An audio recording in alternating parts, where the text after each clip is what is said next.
দর্শক শ্রোতা আসসালামু আলাইকুম। মনিস্টার নার্সারির পক্ষ থেকে আন্তরিক শুভেচ্ছা। আজকে নিচ্ছি আমবুটানের চারা। এই যে দেখেন, এরা উচ্চতা হবে 4 থেকে 5 ফিট। এরকম প্রিমিয়াম কোয়ালিটির চারাগুলো নিতে চাইলে মনিস্টার নার্সারিতে যোগাযোগ করবেন। এগুলো হলো কলমের চারা। কলম কীভাবে বুঝবেন? এই যে দেখেন, এটা এইখানে জয়েন্ট। এই যে দেখেন ভাই, যাচাই বাছাই করে আপনি আমবুটানের চারা নেবেন। ও সীমিত দামে এগুলো কলমের চারা পাবেন। এই যেমন প্রিমিয়াম কোয়ালিটি হিউজ পরিমাণে আমার বাগানে আছে। যারা নেওয়ার জন্য ইচ্ছুক, স্ক্রিনে দেওয়া নাম্বার থাকবে। হোয়াটসঅ্যাপ ইমো দুটাই আছে। টেকনাফ থেকে তেঁতুলিয়া যে কোনো স্থানে এগুলো আমবুটানের চারা নিতে পারবেন। সীমিত সময়ের মধ্যেই ফল খেতে পারবেন।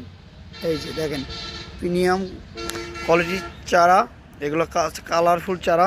এই রকম চারা নিতে চাইলে যোগাযোগ করবেন। আর কথা বাড়াই না, আর একটা পর্বে দেখা হবে। আল্লাহ হাফেজ।